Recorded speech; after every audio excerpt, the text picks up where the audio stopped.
Salut, je m'appelle Yann Langlais-Plante. En 1535, Jacques Cartier signalait la présence de vignes sur l'île de Bacchus, l'île d'Orléans. Ça a pris 450 ans pour que des gens passionnés, avec un brin de folie, se lancent dans la culture de la vigne au Québec. C'est le savoir-faire, la détermination et l'ingéniosité de nos artisans qui ont permis de faire pousser ici des vignes dans un pays qui n'est pas un pays mais bien l'hiver, comme le chantait Gilles Vigneault. Aujourd'hui, c'est une industrie florissante. De 500 hectares de vignes au Québec, il y a 20 ans, on est aujourd'hui à près de 1000 hectares. 158 vignobles sont en opération et plus de 3 millions de bouteilles de vin sont produites chaque année. Et ce n'est pas fini. L'an prochain, on prévoit déjà ajouter 200 hectares de vignes au Québec. Alors, que nous réserve donc la viticulture d'ici? On en parle avec Isabelle Lafont du vignoble Les Artisans du Terroir et Daniel Lalande du vignoble de la Rivière-du-Chêne et du vignoble La Cantina, Vallée d'Oka. Vous écoutez Sous le bouchon, épisode 8, Les vins du Québec.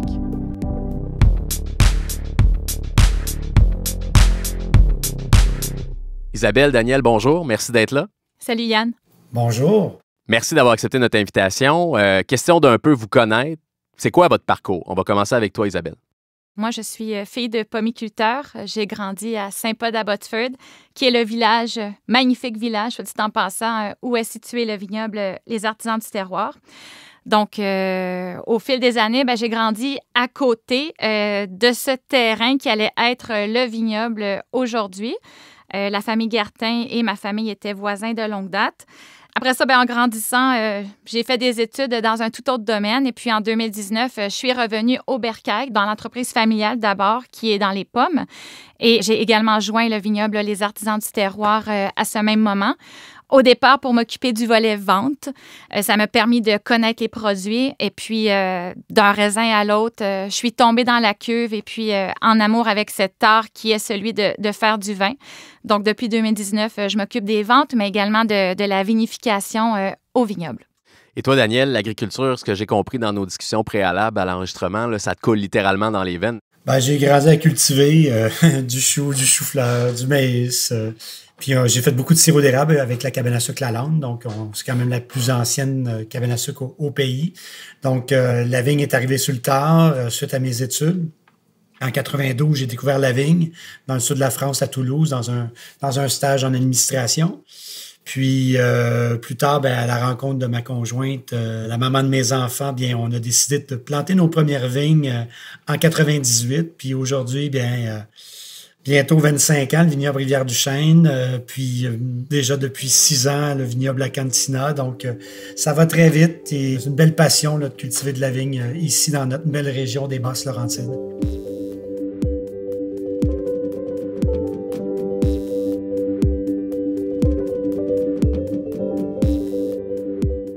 Je comprends que tous les deux, vous saviez ce que c'était la vie d'agriculteur. Vous étiez déjà familier avec le rythme de vie que ça impose. C'est un rythme de vie qui est exigeant. Mais étiez-vous prêt à cultiver de la vigne dans un climat aussi rigoureux, je dirais capricieux et fret du Québec? Je vais commencer par Daniel.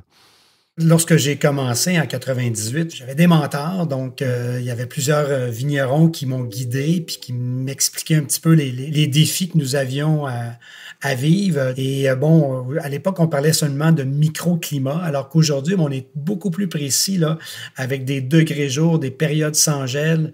Puis on se rend compte que à part les 5, 6, 7 journées très froides, là, les moins 28 à moins 32 qu'on peut avoir, on a de très, très beaux climats au Québec dans la plupart de nos belles régions. Donc, le défi, ça a été surtout de trouver des méthodes culturelles qui nous permettaient de protéger nos vignes, autant en hiver que dans les gels printaniers. Quand tu es vigneron, tu dois vivre justement avec ces risques. Que tu sois ici au Québec ou ailleurs dans le monde, c'est les mêmes défis. Puis même dans d'autres types de cultures, comme la pomme, Isabelle pourrait vous en parler. En fait, justement, là, Daniel me tend la perche aussi facilement. Il faut savoir que les cofondateurs du vignoble, la famille Gartin, là, Régent et David, pour les nommer, avant d'être viticulteurs, étaient pomiculteurs. Et puis, je pense que ça a été une belle préparation pour eux et pour nous. C'est-à-dire qu'il y a énormément d'étapes dans la culture de la pomme qui sont similaires jusqu'à un certain niveau à la culture de la vigne. On vit les mêmes épisodes de gel printanier qui nous empêchent de dormir la nuit. On utilise les mêmes outils de lutte contre le gel. Il y a certaines étapes aussi qui sont très similaires. Je pense entre autres à la taille. Je pense à la sélection des tiges au niveau de la vigne. Au niveau de la pomme, on va appeler ça l'éclaircissage des pommes. Il y a le moment crucial de la récolte aussi, la recherche des maturités. Donc, il y a vraiment une similitude entre les deux, là, jusqu'à un certain point. Là. Et puis, si vous remarquez le territoire viticole du Québec, il y a énormément de vignobles qui sont implantés dans des régions également pommicoles. Donc, à quelque part, il y a un lien à faire avec les deux. Donc, en termes de préparation, on n'est jamais préparé à 100%, mais on avait un certain bagage, je pense, qui nous a préparés favorablement. Après, on parle de culture dans un climat fret, pour reprendre ton expression, Yann. Donc oui, ça pose des défis. En même temps, je pense que c'est ce qui fait toute la richesse puis la typicité là, des vins du Québec. On produit des vins qui sont très frais, des rouges qui sont légers, peu tanniques, qui ont la cote de plus en plus auprès des consommateurs. Donc, je pense que le climat, en fait, est intimement lié avec la qualité des vins qu'on produit puis leur personnalité. Oui, puis le caractère aussi forgé de ceux qui le cultivent, là, j'imagine aussi. On peut dire ça. Okay. J'ai goût de vous parler de l'impact du réchauffement climatique. On en a déjà parlé au micro de Sous le bouchon dans notre premier épisode. Est-ce que les changements climatiques ont un impact chez nous? Puis de quelle façon ça se vit, vous, dans votre culture? Isabelle? Les changements climatiques, oui, ont certainement eu un impact. Là, au cours des dernières années, on a vu la saison là, végétative de la vigne là, augmenter. Là. C'est-à-dire que le nombre de degrés jour a augmenté au fil des années depuis le premier vignoble là, qui a été implanté là, à la fin des années 70. Donc, c'est positif. C'est-à-dire que ça nous amène à cultiver d'autres cultivars, des vinifera, entre autres. Daniel pourra en parler parce que je pense qu'ici, il adonne, justement, ce qui n'est pas notre cas. Donc, ça a permis certaines choses. Après ça, on parle des fois de réchauffement climatique, mais c'est vraiment changement, je pense, le bon mot, parce qu'on a énormément de variations pendant la saison végétative qui posent des défis. Il a fallu s'adapter, mettre en place des modes pour lutter contre ça. On parle aussi des froids durant l'hiver, donc la pose de géotextiles qui nous aide à se prémunir là, des dommages liés au gel. Après, pendant l'été aussi, on a parfois de très, très grosses chaleurs. Et puis, pendant les périodes de grande chaleur et d'humidité, la vigne cesse, je dirais, à toute fin pratique de respirer. Donc, ça pose certainement des défis. Puis, c'est le travail du vigneron. Je pense que ça va être le défi au cours des prochaines années de trouver des solutions là, pour continuer là, à bien cultiver la vigne malgré ces changements. Puis toi, Daniel, de ton côté, ta résilience est à quel niveau par rapport au changement climatique? Ben, je dirais que c'est très favorable. C'est sûr que la vigne, elle aime les stress. Donc, on n'a pas les climats extrêmement chauds qu'on peut retrouver en Espagne ou au Chili, mais on a quand même des températures qui peuvent osciller souvent autour des 30 degrés, 32 degrés, puis c'est très favorable justement à gagner de la maturité. Donc, bref, des stress hydriques comme on a connu l'an dernier qui nous ont permis moi, comme vigneron, de reconnaître que c'était notre plus beau millésime, le millésime 2021. La plupart des vignerons vous le diront. C'est assez extraordinaire ce qu'on a connu. Donc, on a eu, oui, un printemps qui était très hâtif, puis un été qui était sec au début, mai, juin, puis ensuite un très bel été, où on a eu suffisamment d'eau pour avoir un beau calibre de fruits. Et durant l'automne, bien sûr, quand on a justement le temps de bien choisir notre moment pour faire la récolte, bien là, à ce moment-là, ça donne nécessairement une qualité de matière première, puis ça amène beaucoup plus de facilité à l'équipe en cuverie pour élaborer leur vin, selon les profils produits qu'on souhaite. Maintenant, au niveau des vinifera versus des hybrides, ben, c'est un peu comme les pommes, puis Isabelle pourrait vous le dire, il y a des cultivars, justement, il y a des variétés qui sont plus hâtives que d'autres. Donc, souvent, c'est faux de croire qu'un pinot noir ou un chardonnay va demander plus de degrés jour qu'un hybride tel que le Vidal, parce que le Frontenac, qui est le plus cultivé au Québec, ou encore le Vidal, qu'on en a un autre cépage qui est très, très, très implanté, mais sont les variétés probablement qui nécessitent le plus de degrés jour parmi toutes les vinifera que j'ai chez moi. Puis j'en ai au moins 6 dans ma cour. Bref, on a des saisons végétatives de plus en plus longues qui, assurément, vont permettre d'avoir plus de maturité puis de justifier encore plus qu'on cultive ces cépages nobles-là. Donc, il y a des impacts, mais qui ne sont pas nécessairement tous négatifs, là. C'est plus une question de résilience, d'adaptabilité. Puis, il va y avoir des occasions qui vont être créées, notamment pour différents cépages là, dans les années à venir avec ce qui se passe présentement. Tout à fait.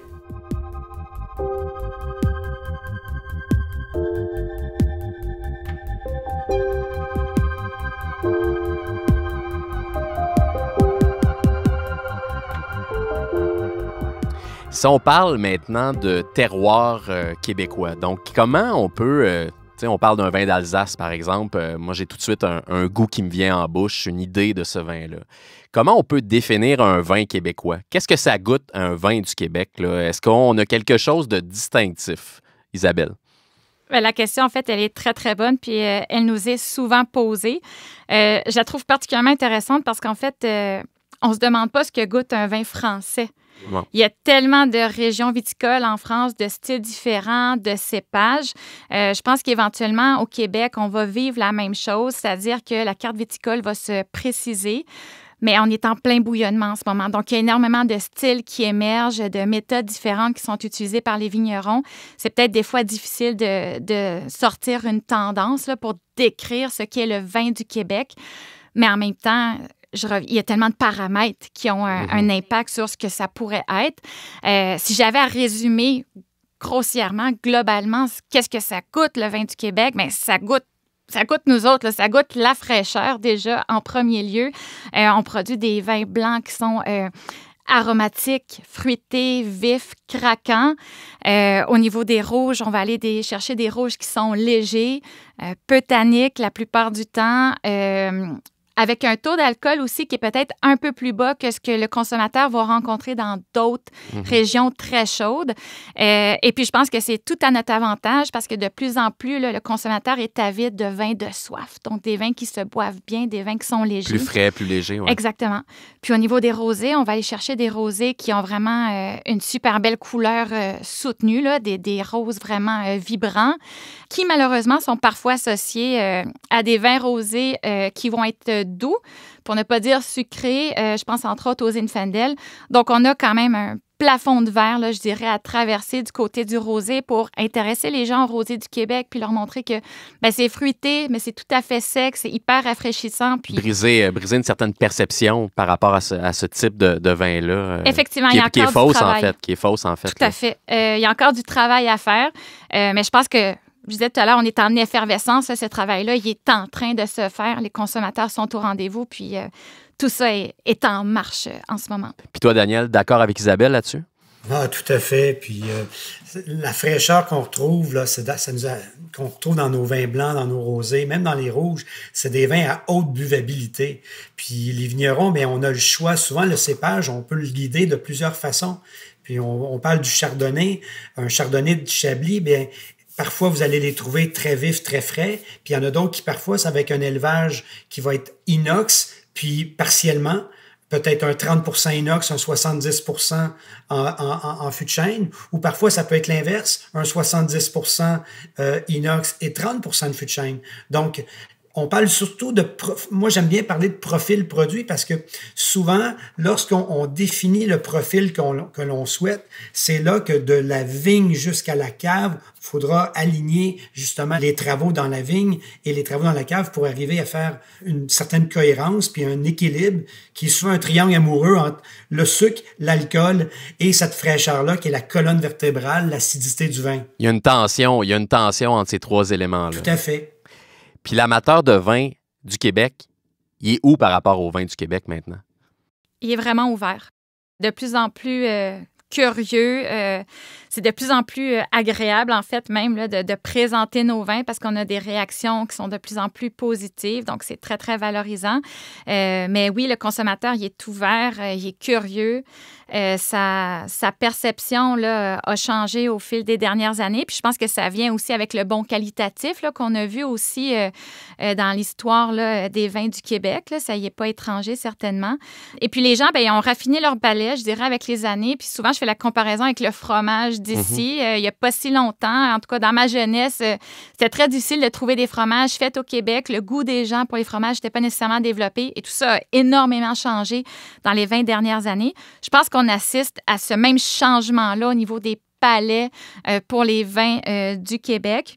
Puis après ça, bien évidemment, au fil des prochaines années, nous, on va avoir un travail de découverte aussi là, à mettre de l'avant, c'est-à-dire faire connaître nos cépages.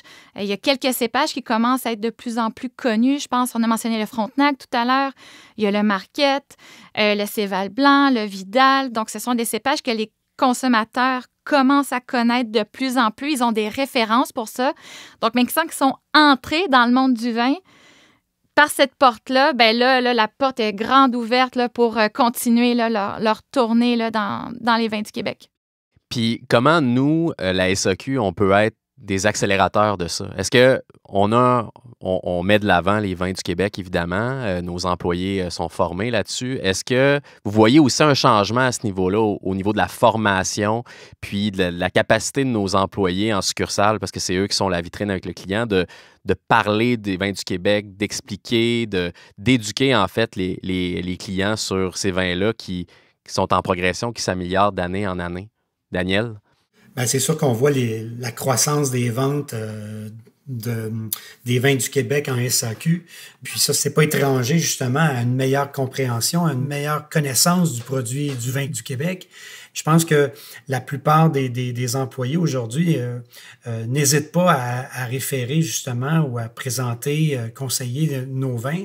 Ils se rendent compte que la qualité a évolué énormément au fil des 15 dernières années. Puis je vous dirais surtout depuis les 5-6 dernières années là, qu'on voit vraiment une grande évolution. C'est sûr que c'est pour le mieux. Donc les accords 20 mai qui sont proposés, bon, avec du homard, ben, il y a une époque on présentait des muscadets, on présentait des variétés qui étaient parfois peu connues, étrangement, mais aujourd'hui, ben, présenter un beau Céval, un beau Vidal, que ce soit un Orpailleur blanc, un William blanc, que ce soit un Domaine Saint-Jacques blanc.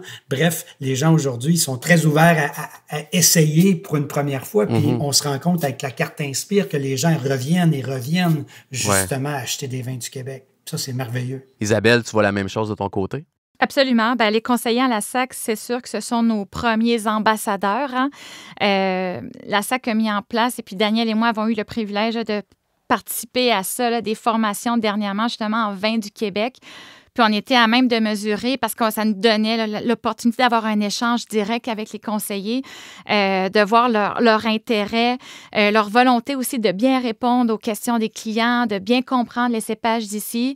Et puis, c'est sûr que tout passe aussi, je pense, par la dégustation. Au fil du temps, les conseillers, comme les consommateurs, ont goûté de plus en plus aux vins d'ici, ont de plus en plus de références, sont capables de les recommander ou de les mettre en comparaison avec des vins de d'autres terroirs. Puis, n'hésite pas justement à les présenter quand un client se présente. Je cherche un vin pour, par exemple, accompagner ma soirée de 8 ce soir. Ah, ben dans la section vin du Québec, il y a voici celui-ci, Prémisse Blanc, par exemple, qui va être un hit. Donc, je pense que ça commence à rentrer vraiment dans la référence aussi chez les conseillers. Puis, on ne pourrait pas être plus heureux de ça. On les a adoptés. Hein. Exactement. On les a adoptés.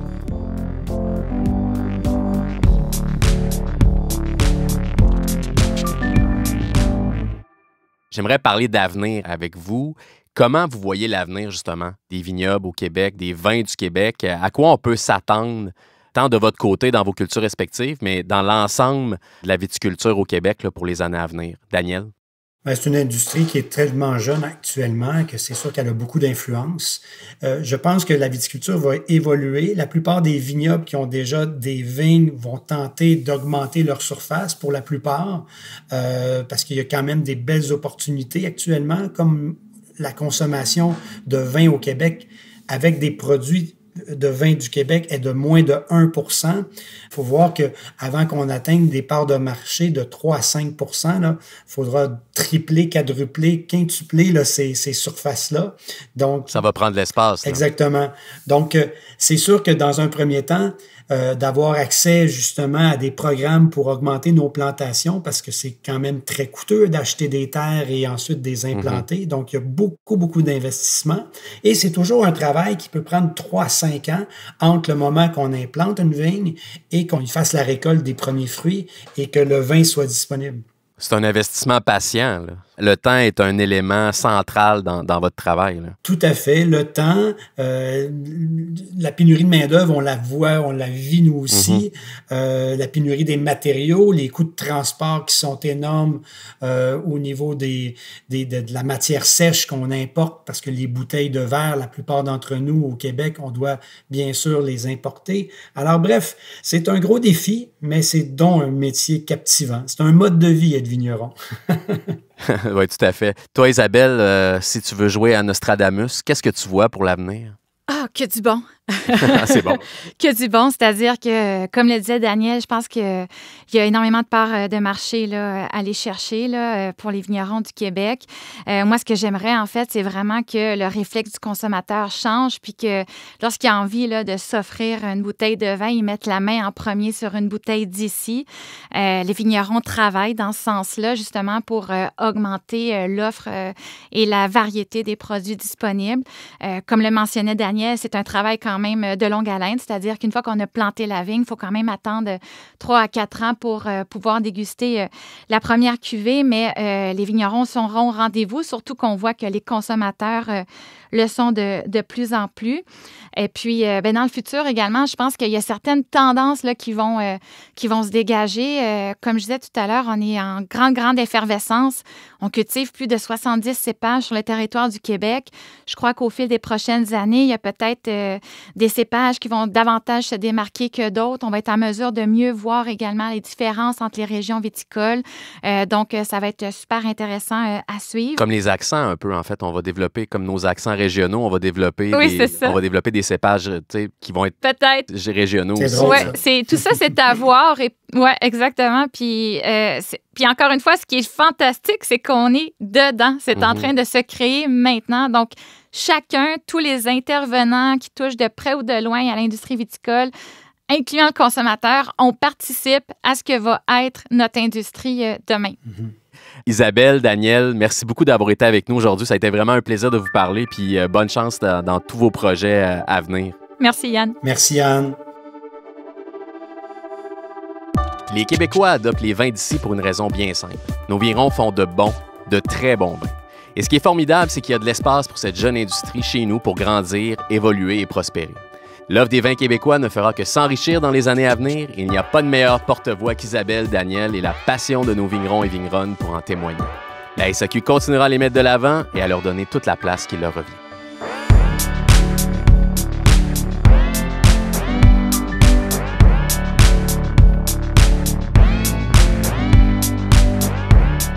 Le balado Sous le bouchon est une production de la SAQ en collaboration avec Magnéto. Idée originale, Yann Langlais-Plante et l'équipe des affaires publiques et communications de la SAQ. Prise de son, montage, mixage et musique, Antonin Viss. Consultante à la réalisation, Maude Pétel-Légaré. Un merci spécial à Linda Bouchard et Marie-Claude Nantel pour le contenu de cet épisode. Abonnez-vous et parlez de Sous le bouchon autour de vous. Je m'appelle Yann Langlais-Plante. Merci de nous avoir écoutés.